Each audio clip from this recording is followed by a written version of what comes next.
I'm bored as fuck. Hi, good morning, good afternoon, and also good evening, guys, depending on whichever time of the day that you are going to come across this video.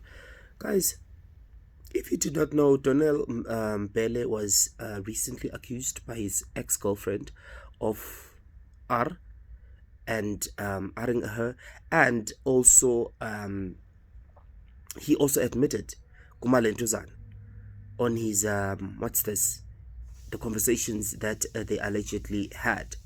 Screenshots of those messages of that conversation did allegedly leak. You understand?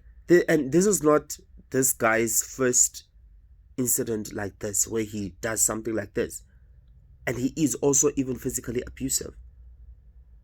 You understand? Even his mother did come out one time saying, "Guti, he's going to let the law take its full course, and umntana kuzohamba aye rehab and all of that."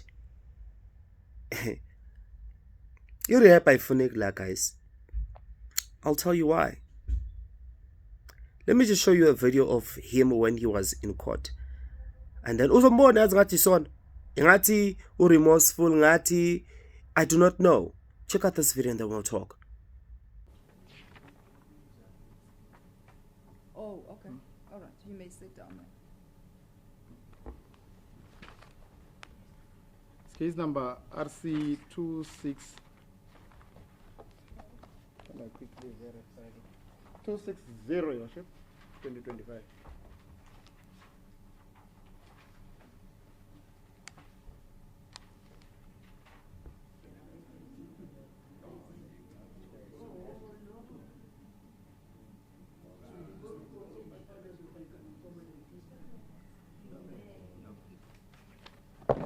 Other matter of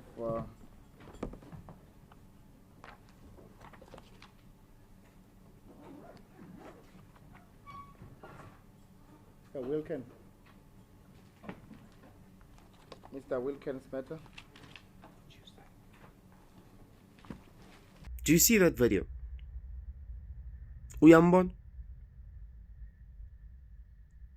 This guy deserves to be behind bars.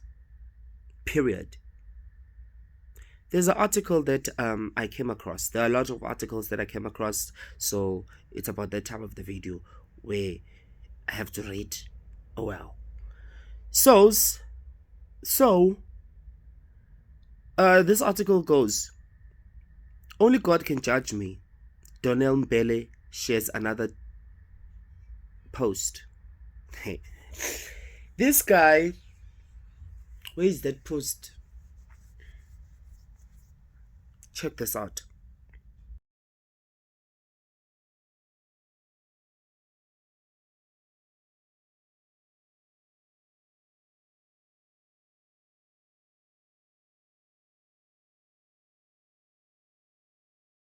Okay, if you do not know, the guy who Webese Ehrenberg, he appeared and then he got 8,000 rand bail.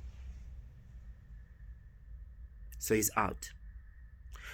Those pictures that you just saw right now, he recently posted them on his Instagram. Even now, if you can go there, you'll find him. Guys, I'm just even bored of even having to go through this whole article about this whole thing, because what bores me is this thing, Yoguti. This guy was in jail, or not in jail, he just appeared in front of a magistrate on 2 counts of ER, and this is not his first incident, him doing this. And even if it's your first incident, it also does not make it right. You must just go behind bars.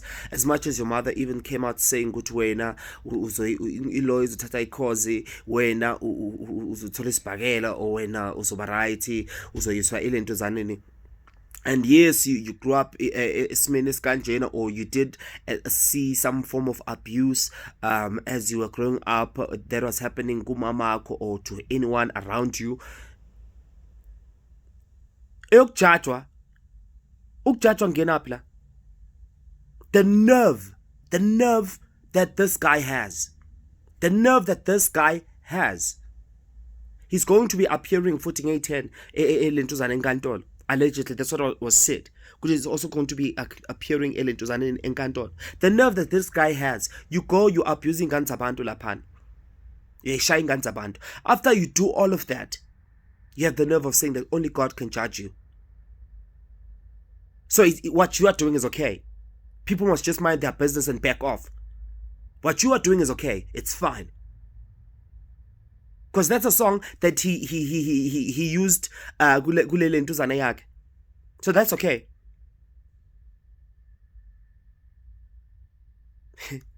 Hey guys.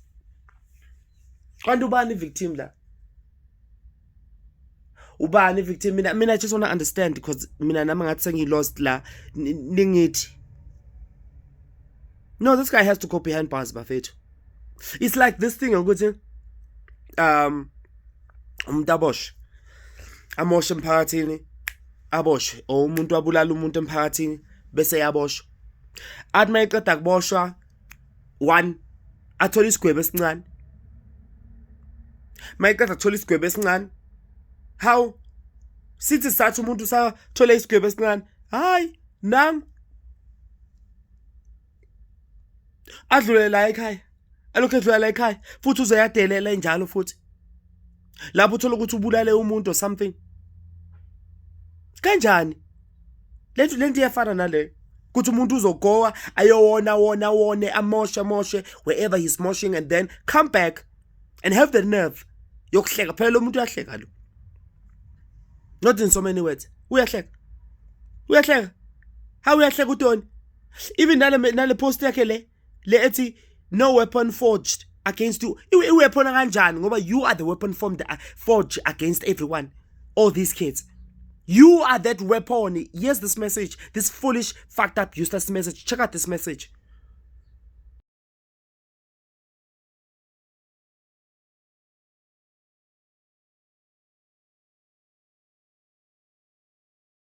Effort against Oban. You are that message.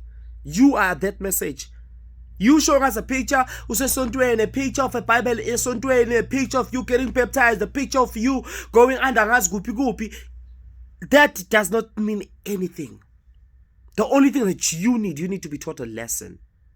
You just need to go behind bars for about 10 to 15 years. And mawufika yeah. Because normally they say that if ungene nge-R, mawufika le, yeah. Umtsekeza abakushayisa wona. Wena udinga la uyohamba uyoshaya umtsekezi phakathi. Ufunde ngempilo. And then there was this video of this guy who was talking about Ama North Boys. I've never heard of Ama North Boys. I've never heard of Ama North Boys. This was my first time even hearing about Ama North Boys, their culture and how they live and how they do things. Check out this video. Check out. Yes, check out. Then check it out. Alleged.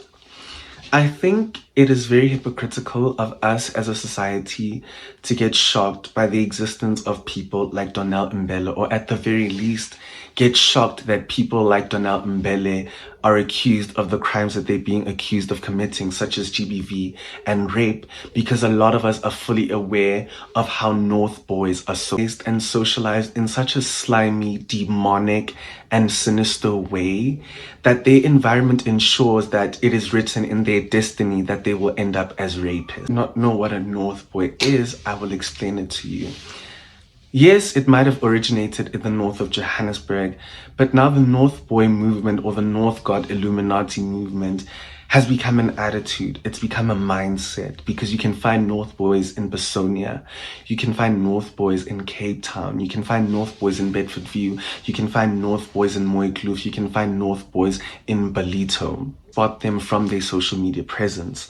A lot of their photos are low exposure photos that highlight their branded sunglasses, branded shoes, the expensive cars that their parents drive, or the other parental figures in their lives drive, or the cars that they themselves drive. They flaunt their lavish apartments, expensive holidays, but more importantly, They flaunt the fact that anything and everything that they have can be bought. The women who give them time and attention are bought.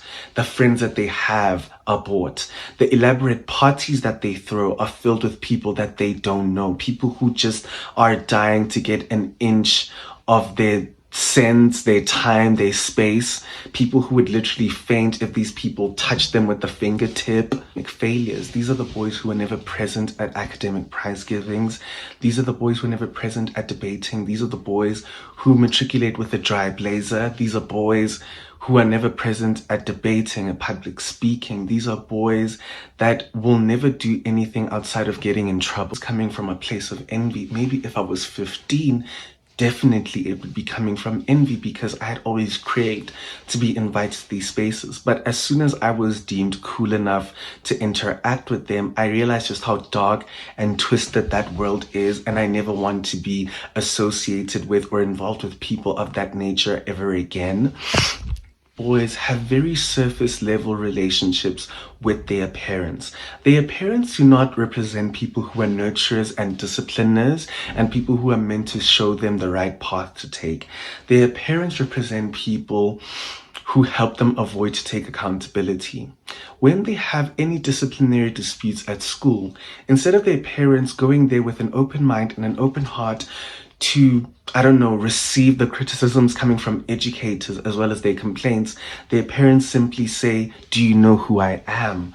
A lot of their parents buy them out of getting in trouble, donate to the school, and intimidate authorities people to instill this nasty attitude in them that money can buy them everything, that money should be something that they use to intimidate others, to assert dominance and create hierarchies even in spaces that do not need it. A lot of their parents are the reason why these children have such perverted mindsets. Their parents strip them of their childlike innocence, childlike wonder, and childlike curiosity. They dress them in Dolce & Gabbana from the ages of 3. They buy them diamond necklaces by the age of 5. And we wonder why by 13 they want prostitute, the very adult activities that their parents partake in. By age 13, they're craving the expensive alcohol that their fathers are drinking. They're craving that expensive cigar that their father is smoking. But most importantly, they are craving the devious sexual activities that their fathers participate in, that is aided by their privilege. A lot of these boys are not told to be grateful for their privilege, are not taught the history of black wealth, are not taught the importance of using every opportunity at your hand as a rich black child to your advantage to advance yourself. Instead, they're told that it makes them better than everyone else. What's more concerning to me is that when children are raised in such a way, no dish will ever amuse them and make them happy. No song will ever amuse them. No movie will ever amuse them. They will start to take pleasure in the dehumanization and degradation of other people. In my personal life, one might not seem as bad, but the other one is definitely rubbish.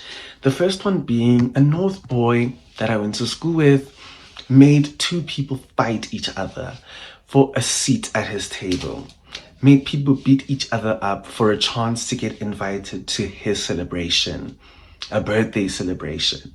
It's like, for some people it might be funny, but I don't know why 2 human beings have to be treated like monkeys in a circus for your amusement just so they can have a mediocre 3-course meal.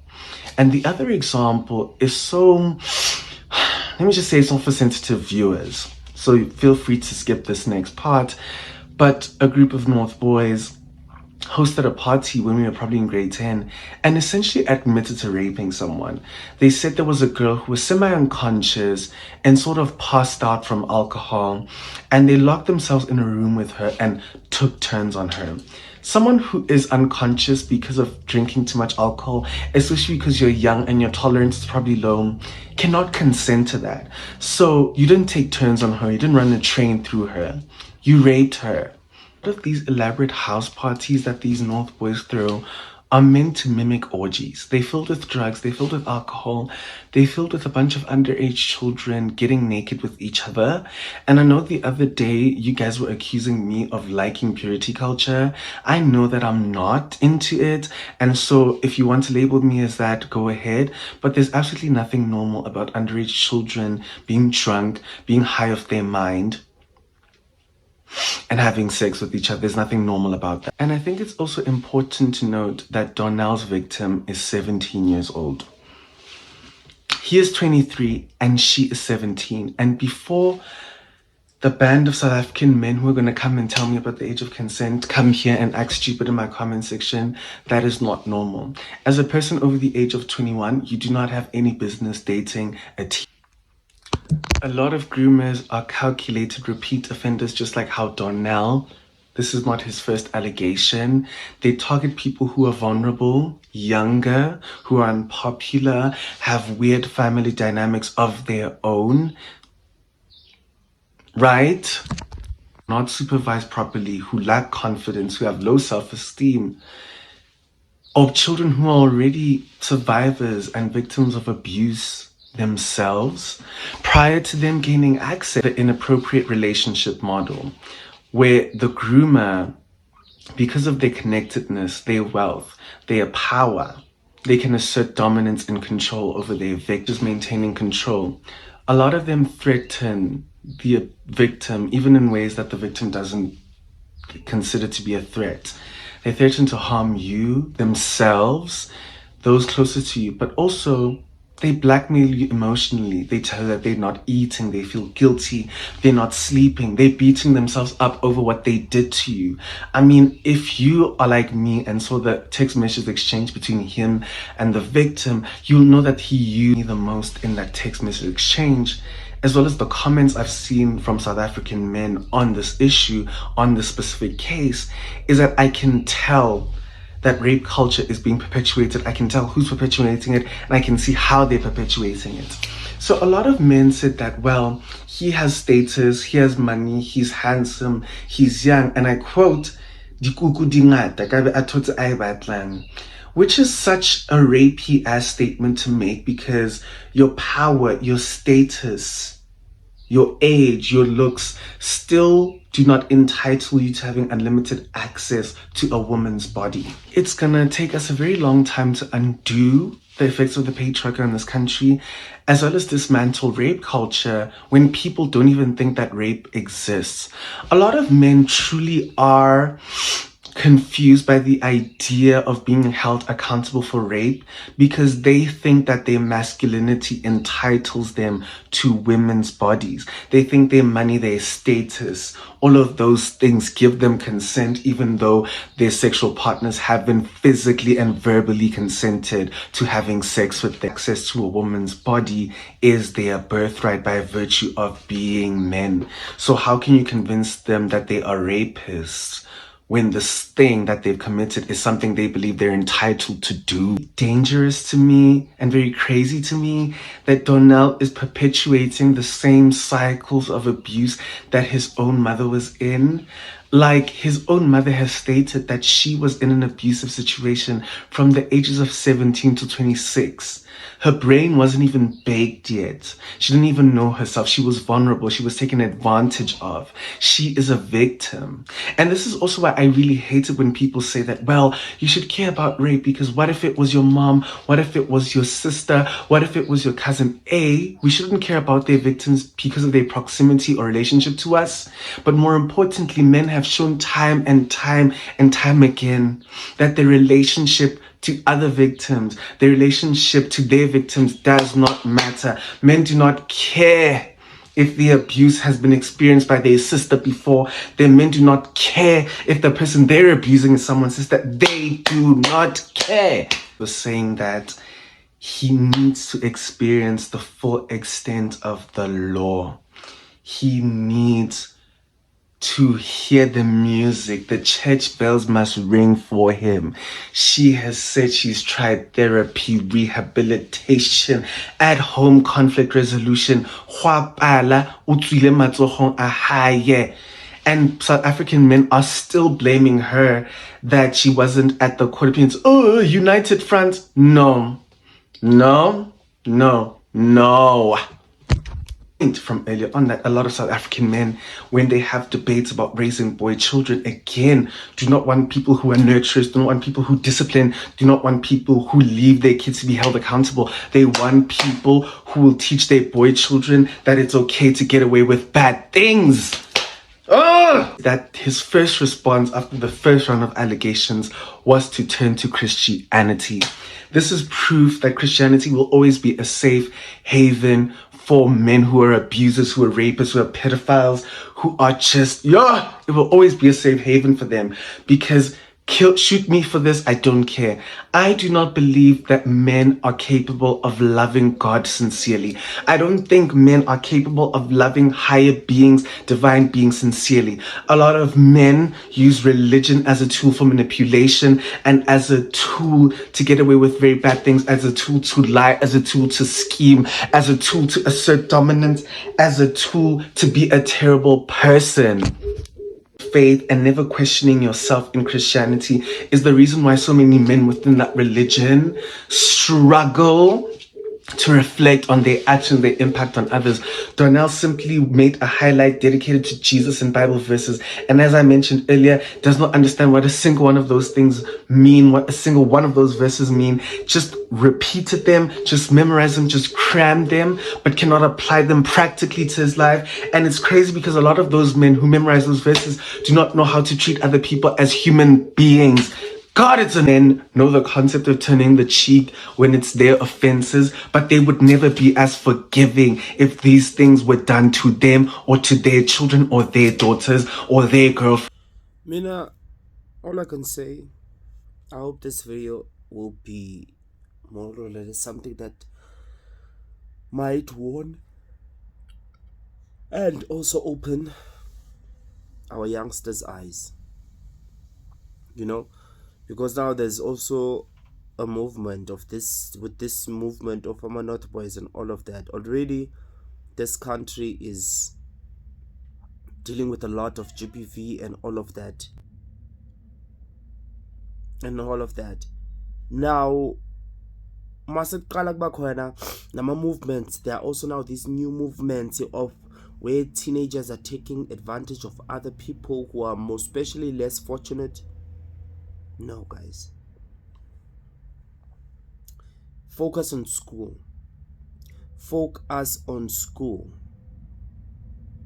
This lifestyle of groover, wanting all these fancy things and all of that, guys, it always ends, I would just say it always ends ngendlela one. It always does. You understand? So guys, focus on school. That's my advice when it comes to this whole thing. But with this guy Donell, he needs to be in jail. We can't be busy fighting, let you be being up and busy with your own you are busy creating some foolish, useless, dark and evil and sinister movement of these North Boys. Kanjan, what is our government saying in bed? What is being done? Maja, this guy even got a bail, 1,000 rand. Not only that, he even has a nerve of posting, which only God can judge him. You go out there, you're abusing Ganzama. Guys, please be careful. Please be careful.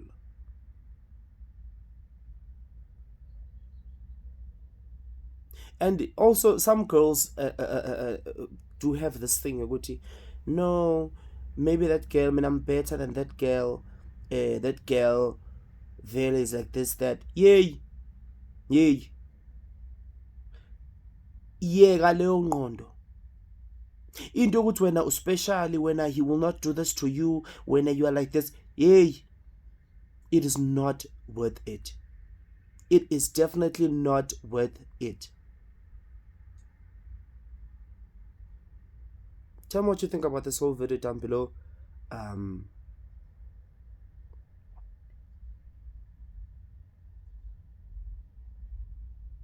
Yeah.